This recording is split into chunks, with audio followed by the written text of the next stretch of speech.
Assalamualaikum warahmatullahi wabarakatuh.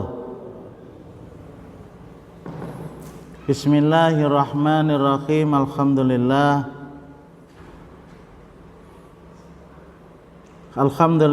hamdan yuwafi ni'amah wa yukafi mazidah. Ya Rabbana lakal hamdu kama yanbaghi li jalali wajhikal karim wa azimi sultanik. Asyhadu an la ilaha illallah wahdahu la syarikalah wa asyhadu anna Muhammadan abduhu wa rasuluh. Wa sallallahu ala Muhammadin wa ala alihi wa ashabihi ajma'in. Amma ba'd. Qala Allah ta'ala fil Qur'anil Karim, a'udzu billahi minasyaitonir rajim. Inna sholata kana 'alal mu'minina kitaban mauquta.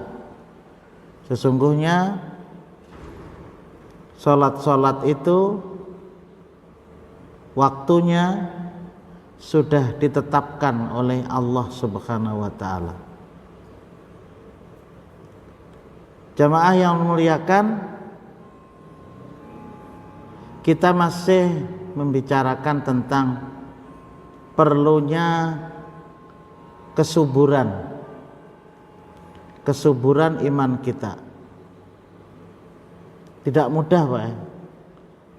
Tidak mudah, tapi justru di sana letak ketentraman hidup kita karena imannya menjadi subur. Salah satu di antaranya sudah ulun sampaikan beberapa kali bahwa seseorang yang melaksanakan sholat di awal waktu itu termasuk kategori orang yang mau menyuburkan iman. Jadi tidak bisa kita bayangkan sama orang yang sembarangan sembayangnya. Apabila bila sawat, beda. Ternyata beda. Dan itu memang mengandung sebuah kesungguhan. Ada beberapa orang itu kan mendengar adzannya nggak ada perhatian bahwa ini sudah sampai duhur. Tapi kalau lagi betanam bane, begawe betanam bane, kalau bahari kan nggak tahu waya ini masih kah jam 11 itu cepat tuh naik. Maksudnya orang bahari itu jam 11 supaya cepat naik. Nah, supaya perhatian untuk sholat tengah hari gitu. Ternyata diartikan bahwa gawean di pehumaan habis sudah waktunya. Itu begitu. Istilah mik di masjid nih yang memberitahukan. Cuman karena wayah ini banyak orang kada behuma, jadi kaumnya kada lagi memberitahukan waktu itu. Dan kebetulan kalau wayah ini kan sudah banyak, Pak. Ada orang berisi HP-nya ada alarmnya, enggak. Jadi mudah aja gitu. Banyak jam, jadi nggak perlu diberitahukan itu. Nah,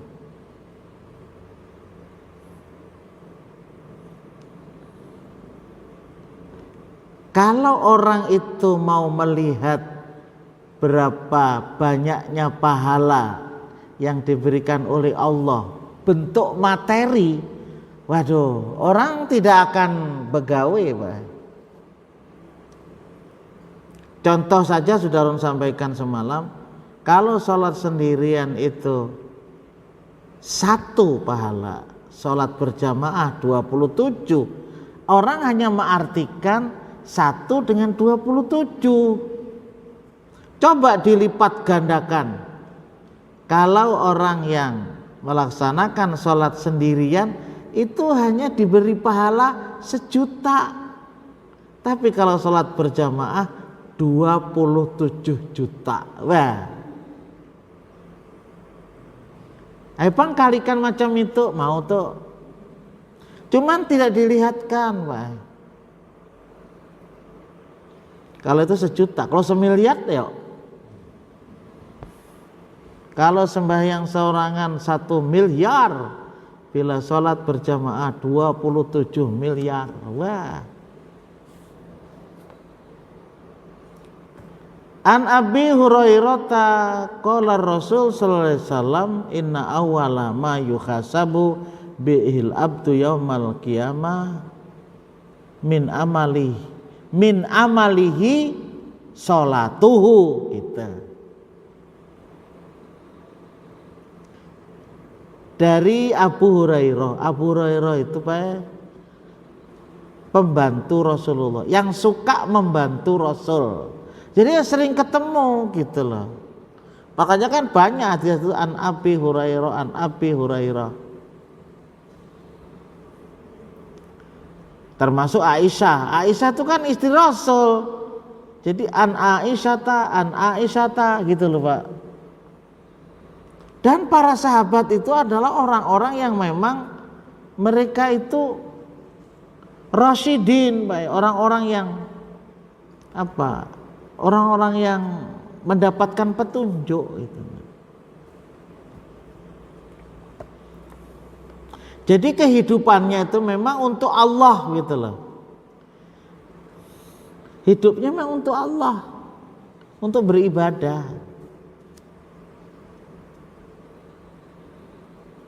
Jadi makanya dengan istilah para sahabat itu bila malam hari itu seperti perilaku orang-orang yang seperti perilaku rohbaniyin. Apa rohbaniyin tuh? Rohbaniyin pokoknya orang yang terus kepada Tuhan aja. Rohbaniyin. Jadi ibadahnya itu luar biasa kalau malam. Tapi tidur juga Pak ya. Karena Rasulullah mengajarkan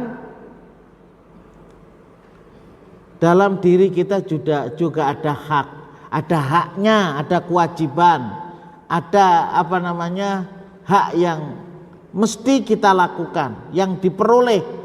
Kita ini kan punya badan perlu tidur badan itu Pak. Jadi kita mesti tidur, tapi tidur kita itu juga ingat gitu. Sementara sapi aja ingat goreng, masa kemudian kita goreng juga kada ingat. Maksudnya ingat di waktu, kada sembarangan. So kalau tidak tidur, dalam dirimu itu ada kewajiban juga. Kalau tidak tidur itu mesti timbul penyakit. Karena kurang istirahat. Orang istirahat itu ya tidur. Orang istirahat. Bahkan kalau siang kan kita juga disuruh tidur sebentar. Siang tuh Pak. Setengah jam, 20 menit.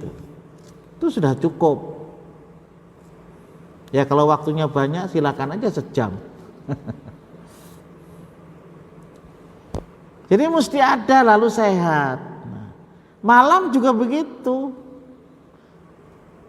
Rasulullah nggak pernah tidur itu lebih daripada sepertiga awal malam. Nah, akhir sepertiga awal malam Rasulullah sudah tidur. Rata-ratanya begitu. Jadi nggak perlu harus apalagi kita memperlakukan perbuatan yang sia-sia. Orang yang tidak bahagia itu adalah orang yang melakukan perbuatan sia-sia. Bila ia itu mampu meninggalkan perbuatan yang sia-sia, ia akan bahagia. walladzina hum 'anil lagwi mu'ridun. Jadi ada pekerjaan-pekerjaan yang tidak berguna disisihkan. Apa sih sekedar dom? Main dom sampai malam. Apa gunanya? Apa gunanya begitu nah? Nggak tahu sekarang masih ada itu. Kalau malam pengantenan besok kemudian malam harinya itu bedom sampai subuh. Loh terus besok subuhnya kayak apa? Menghadapi tamu-tamu apa sambil guring-guring nih tuh? Nggak tahu sekarang apakah masih ada itu, kurang tahu Bang Ulun nih. Kalau 4-5 tahun yang dahulu masih ada Bang. Bahagia sampai telinganya ndak pakat. Itu yang sia-sia Pak. Ndak baca aja dapat hadiah aja. Apalagi diikuti dengan pemainan. Wah. Di sini yang hadiah, di sebelah sana yang pemainan. Ngeri juga loh Pak hidup ini kalau kita tidak berhati-hati. Apalagi berkawan dengan orang-orang yang tidak taat. Semestinya kita yang taat itu yang membawai taat. Ternyata enggak Pak. Kita yang terbawai orang yang tidak taat itu kita. Kita yang mestinya ada orang yang merokok itu diminta, ayo Bang berhenti nah merokok. Kan begitu. Justru kita yang kalah nah rasanya nah rokok maka gratis. Heran orang kita itu kalau rokok itu berani gratis. Padahal wah ini mahal loh Pak rokok itu. Nggih, berani memberi itu gratis. Padahal efeknya kita nggak bicara soal mati Pak. Apa Pak aja orang nang kadang merokok kan capat juga mati. Nah, apa jadi bicara mati? Kita bicara kita ini ada perbuatan-perbuatan yang sia-sia. Nah kalau itu perbuatan sia-sia Bu ya berhenti toh. Pelan-pelan gitu nah. Ada niatan untuk berhenti. Tapi kadang-kadang Bang Pak dinasehati itu malah makinnya tidak mau berhenti. Ya duit-duit orang juga ya kalau duit-duit orang ada duit pian nah. Seorang behemat juga aja. Kadang merokok, kumpulkan duitnya, baulah rumah, imbah selesai rumahnya pas terbakar. Apa aja. Kasihan. Ujar Rasulullah sesungguhnya yang pertama kali nanti dihitung yuhasabu awwalu ma yuhasabu, dihitung hamba dengannya pada hari kiamat dari amalnya itu apa? Sholatuhu. Jadi sholatnya. Jadi kalau di mana-mana orang ceramah itu kebanyakan membahas tentang as-sholah itu memang penting Pak. Itu dasar setelah orang itu menyatakan keyakinannya kepada Allah itu mesti dibuktikan dengan dia beribadah. Jadi nggak benar kalau ada orang yang memperayakan sembahyang itu luput sama sekali. Dia tidak melihat bagaimana sejarah Rasulullah, bagaimana para sahabat, tabi'in, tabi'ut tabi'in, mereka semua sembahyang. Mereka ada masjid.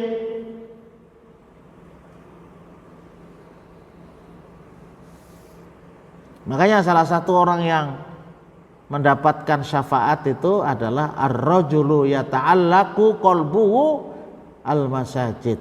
Seseorang yang hatinya itu suka ke masjid. Untuk apa ya? Sembahyanglah. Sembahyang berjamaah, suka. Wih, kalau sudah benci, hati-hati toh. Jadi yang namanya syafaat-syafaat itu baik, itu lebih banyak kitanya yang beramal gitu loh. Kitanya yang memperbuat itu, kita yang beramal tuh. Kita kadang-kadang heran juga, lebih memperdalam bagaimana seseorang itu mencintai kepada seseorangnya. Kan kasihan Pak. Karena orang itu dianggap sudah tingkatan ibadahnya dalam tingkatan aulia ilah ya. Lalu dia berhak untuk memberi syafaat. Memang dalam Al-Quran begitu sih, dalam hadis tuh nah. Ada orang-orang yang memang diizinkan oleh Allah memberikan perlindungan. Tapi itu siapa? Kita nggak tahu Pak. Dan zaman Rasulullah dan para sahabat itu tidak pernah gitu nah. Ikam kena, itu tidak ada Pak.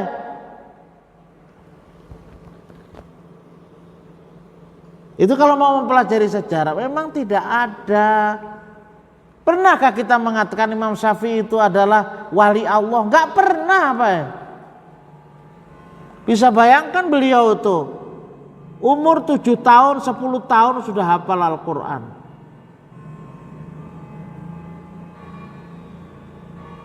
Hafal hadis luar biasa. Tapi enggak ada Pak orang menyebut tuh. Jadi memang urusan bahwa seseorang itu menjadi kekasih Allah itu Allah Pak. Ala inna awliya Allahi la khaufun alaihim walahum yahzanun. Ingatlah olehmu sesungguhnya kekasih Allah itu adalah orang yang hidup dia tidak pernah takut melainkan hanya kepada Allah. Dan dia tidak pernah bersedih hati. Nah ibaratnya ya orang tersebut memang orang yang sudah dekat dengan Allah Subhanahu wa ta'ala. Siapa? Orang-orang yang memang mereka itu mau taat kepada Allah dari detik ke detik ini Pak. Dari detik ke detik. Siapa? Ya siapa yang melakukan. Tidak bisa ulun menunjuk pian menunjuk ulun menunjuk si anu ndak. Itu ahlu sunnah itu seperti itu Pak. Orang yang mengikuti, ya semuanya sih ingin ya, semua ingin mengikuti sunnah Rasul, semua ingin mengikuti sunnah Rasul ya. Ya kembali kepada sejarah. Makanya di sini sholatuhu. Jadi kita juga harus memperbaiki mutu ya, kualitas, kuantitas, banyaknya iya juga. Iya. Mutu sembahyang dan disepakati bahwa sepakat para ulama namanya ijma' Pak. Ijma' mulai bahari itu nah, mulai zaman Rasulullah, para sahabat, tabi'in bahwa yang namanya kewajiban kita melaksanakan sholat itu ya 5 waktu. Aqimis sholata liduluki samsi ila ghasaqil lail wa qur'anal fajri inna qur'anal fajri kana masyhuda. Al-Isra 78. Kerjakan sholat. Sholat itu mulai tergelincir matahari sampai dengan gelap malam. Ahli tafsir mengatakan az-zuhur wal asr wal maghrib wal isya wa qur'anal fajr, dan melaksanakan sholat fajar ay subuh 5. Inna qur'anal fajri kana masyhuda, sesungguhnya melaksanakan sholat subuh tanda kutip berjamaah di masjid akan disaksikan oleh Allah. Jadi tidak hanya yang sekedar melaksanakan sholat subuh. Nanti ada hadis-hadis yang menerangkan tentang itu. Jadi kita harus rajin, Pak.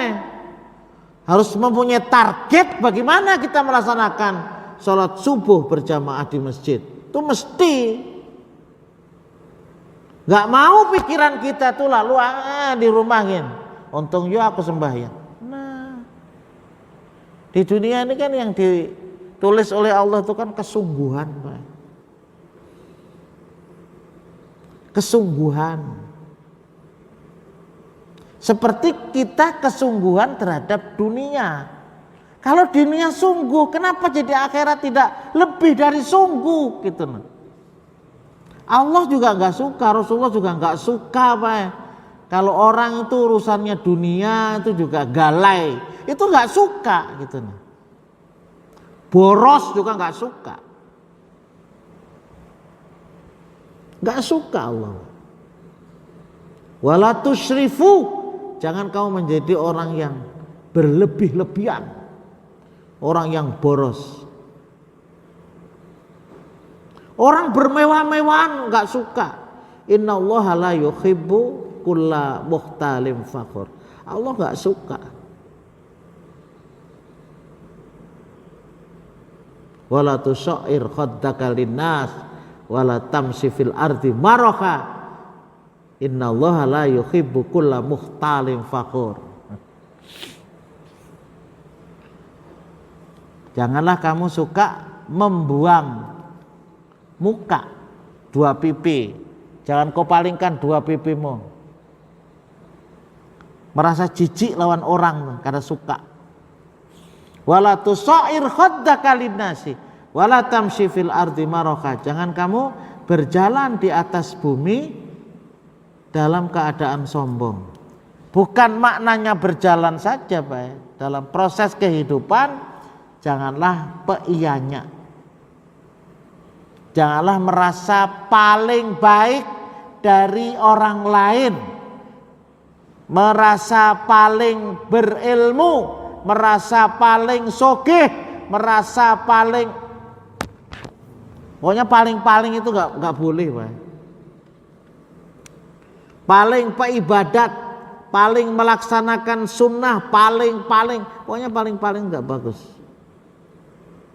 Bahwa kita ingin itu ya, begitu nanti tercapai, lalu yang menjadi orang yang mensyukuri nikmat Allah. Makanya ada istilah nikmatun ikhtiyariyatun. Nikmat ikhtiar. Jadi kenikmatan karena didapat dari kesungguhan. Yang memberi siapa? Allah. Enggak. Jadi ada kenikmatan itu memang didapat seseorang itu dari sebuah usaha. Tetapi bukan berarti usaha itu yang menjadikan seseorang itu dapat. Yang memberikan dapat itu Allah. Tetapi Allah suka kalau ada orang yang bersungguh-sungguh.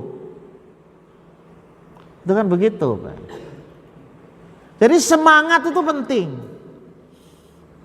Ya Allah, pada masa Rasulullah itu ada orang yang sudah tua tapi masih menanam pohon kurma. Ada juga model nang apa ya? Takulibi kenapa kalau bahasa sini? Melihat orang tua itu menanam kurma. Kayak merasani juga kehampian. Sudah tua orangnya. Enggak. Ujar Rasulullah, biar tua tetap bertanam, kalau mati tanamannya masih hidup dan berbuah, yang makan manusia termasuk cucunya tadi ya. Masuk cicitnya, anaknya mungkin yang warisi. Binatang juga ikut memakan, maka orang yang bertanam ini mendapatkan pahala. Jadi orang yang bersungguh-sungguh itu kan begitu. Memang rezeki kita ini kan sudah ditetapkan oleh Allah. Walaupun kita diberi, satu saat bukan milik kita. Ulun punya HP nih, nah mati. Kada lagi ampun ulun. Kan begitu. Yang ampun ulun itu apa yang pernah ulun pakai. Yang itulah yang akan dipertanggungjawabkan di hadapan Allah Subhanahu wa taala, apakah itu mendapat pahala atau tidak gitu nah.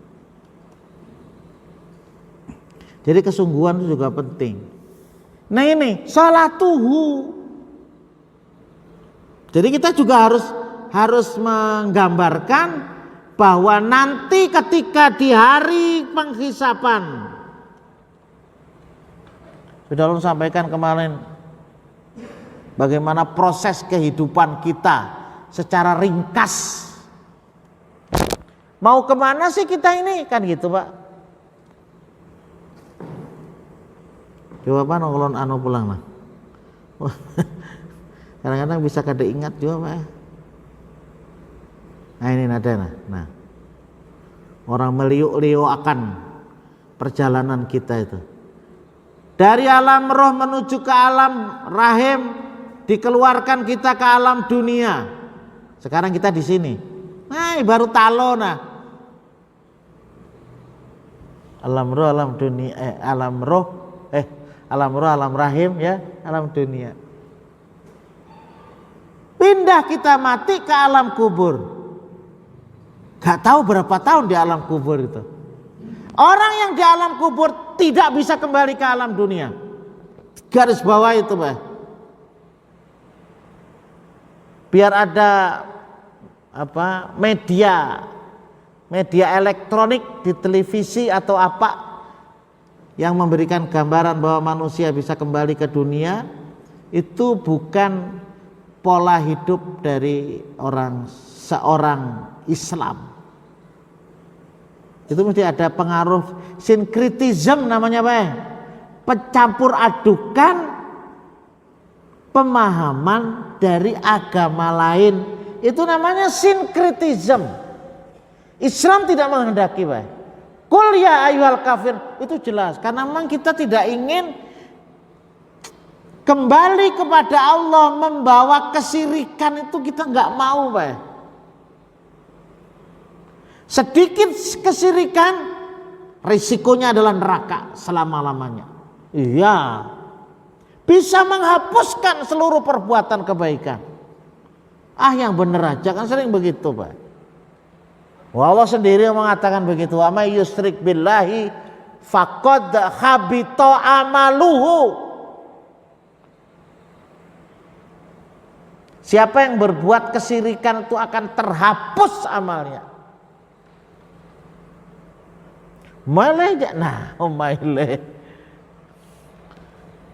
Makanya yang pertama kali itu letakkan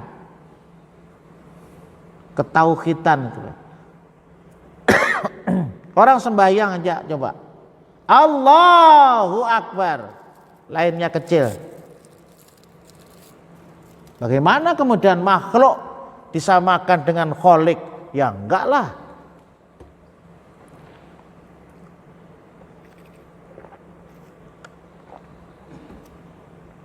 Kehancuran alam semesta, al-qiyamah. Habis alam semesta ini Pak. Al-waris, Allah lah yang mewarisi kembali. Iya, Allah itu al-waris. Ada nih yang di sini ada nikmat yang satu. Sehingga nikmat di surga masih 99. Nah yang satu ini nanti balik lagi jadi 100 Pak.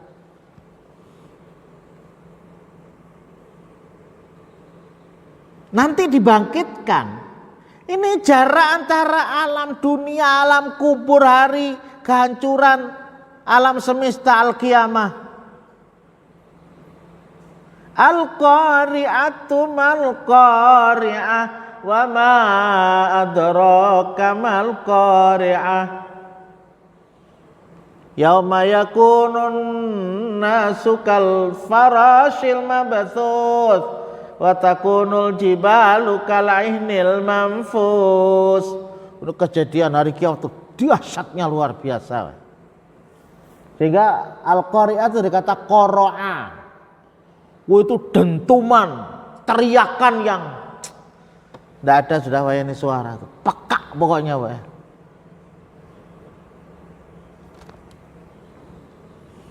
Kalau dalam ayat yang lain kan ada itu, wal biharu fujirat, itu tsunami Pak. Apabila air laut itu mencurat, fujirat, ya bukan mencurat, artinya ya melambung tinggi. Awalnya tsunami itu kan Pak, jadi air laut itu tersedot ke bawah. Bukan, air laut itu melambung dulu ke atas gitu nah. Melambung ke atas Pak. Karena ada buminya itu longsor masuk ke lubang. Namanya palung laut kan gitu.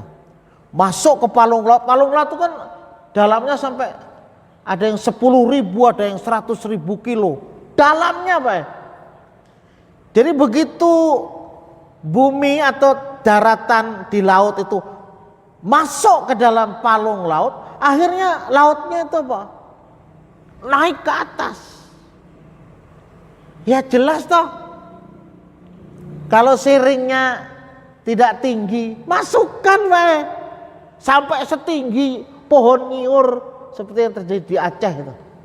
Ada orang yang selamat, tapi selamatnya ya tak terdiam di pohon.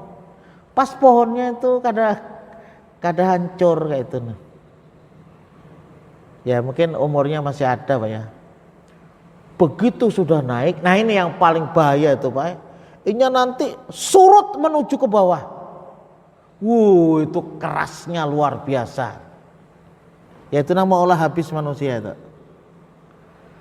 Kecuali yang tadi itu yang tersinggah di pohon apa. Allahu Akbar. Itu kiamat kecil aja itu Pak. Menuju kita ke padang mahsyar. Wa nufikha fis-suri fa idza hum minal ajdathi ila rabbihim yansilun. Kita ini ya karena membaca aja Pak, menerjemahkan ndak, akhirnya enggak ngerti. Itulah kekurangan kita. Wa nufikha fis-sur. Ketika ditiup sangkakala ya. Fa idahum minal ajdati, maka tiba-tiba keluarlah orang-orang dari alam kubur. Minal ajdasi ila rabbihim yansulun, mereka menuju kepada Allah. Coba. Itu ada ahli tauhid mengatakan itu adalah sangkakalas trompet yang kedua. Kita nggak usah mikirkan trompetnya itu, bagaimana bentuknya itu urusan Allah. Allahu Akbar. Kita akan menuju kepada Allah, padang mahsyar kumpul semua dan tidak ada satupun yang tertinggal. Enggak ada yang tertinggal Pak. Maka ketika itu ada syafaat. Nah, siapa yang beramal soleh, dia insya Allah dapat syafaat. Itu yakin itu. Kemudian dihitung amal kita Pak. Nah ini dihitung tadi.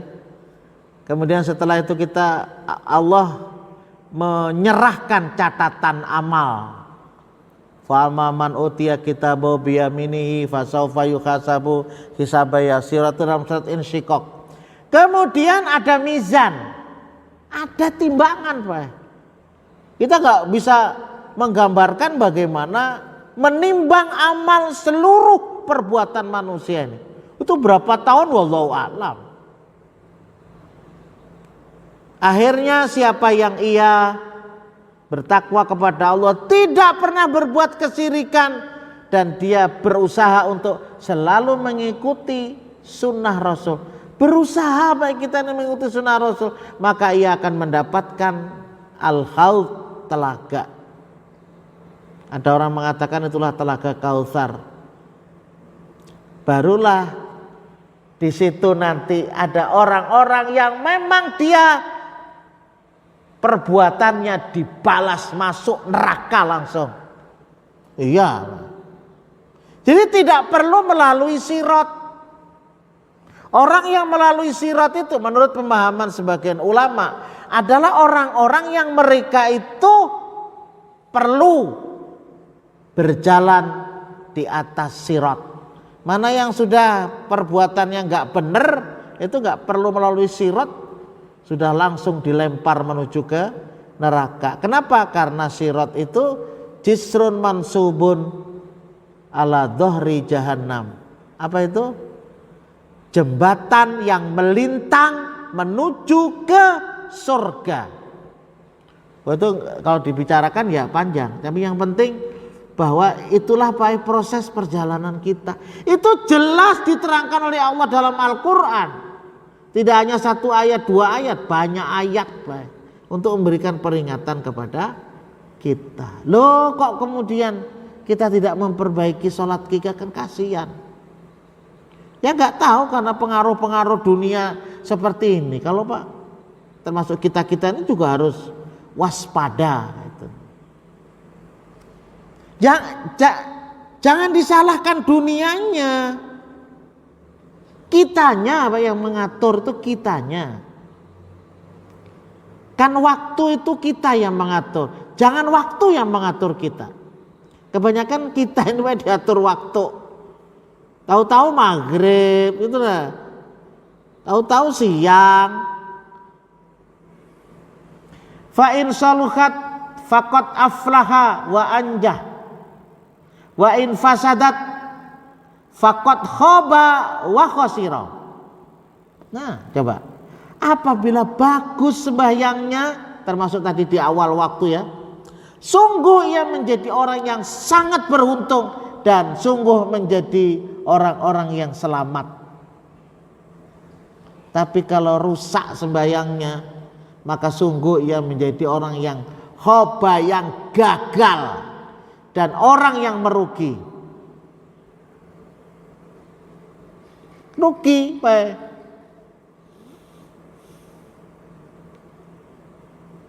Fa in taqasa min faridatihi syai'un qala Rabb azza wa jalla unduru hal li ibadi min tatawwu'in fayukammalu minha ma nankusu minal faridah.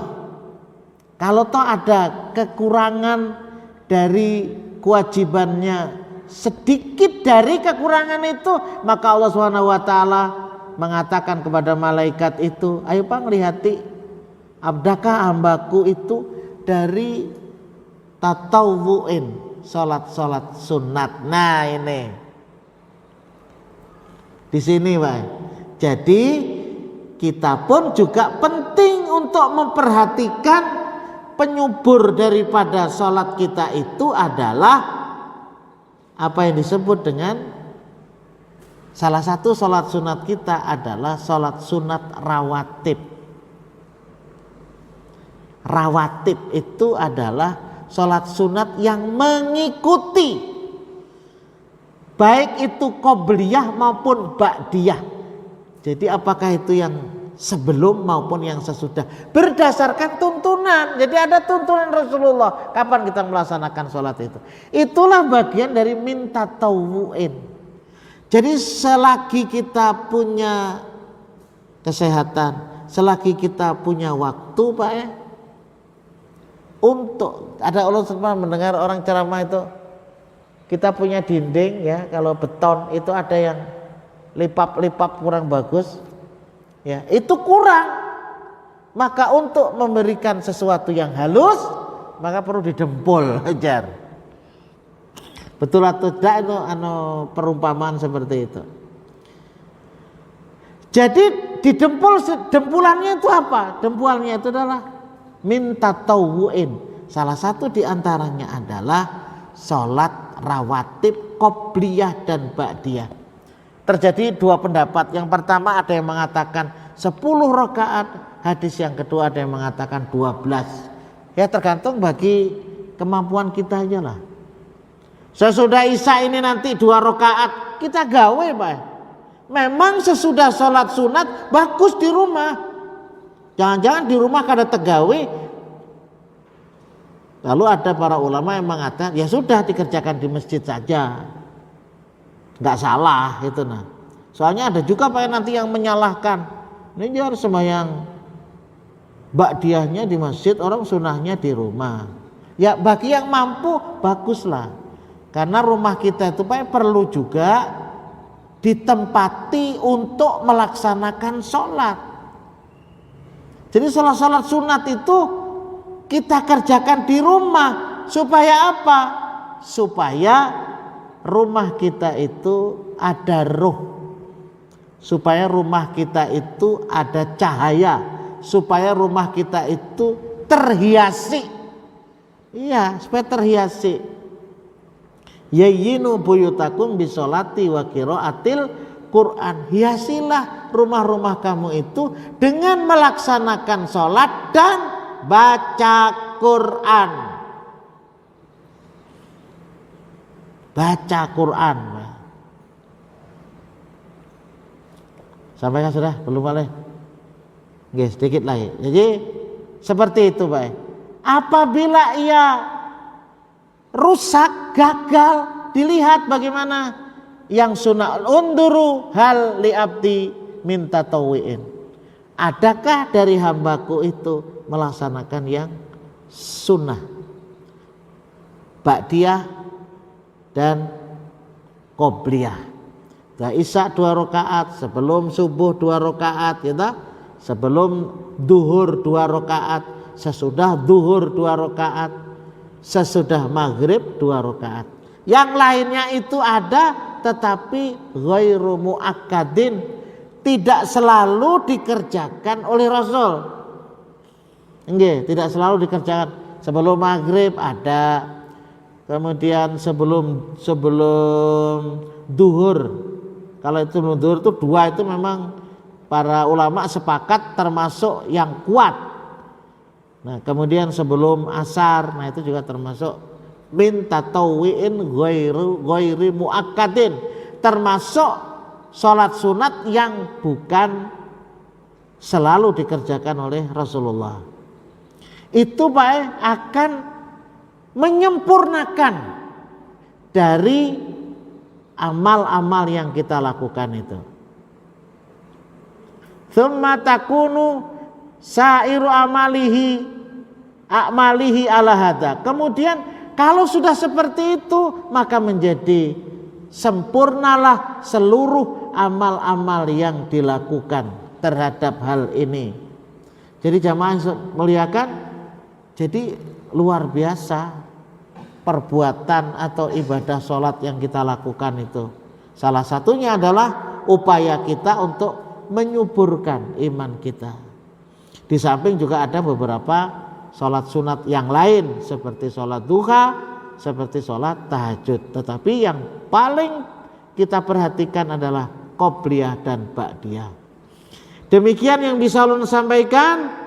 Mudah-mudahan Allah memberikan kekuatan kepada kita untuk bisa mengamalkan segala sesuatu yang dapat menyuburkan iman kita. Hadanallah wa iyyakum jami'an. Subhanakallahumma wa bihamdika asyhadu an la ilaha illa anta astaghfiruka wa atubu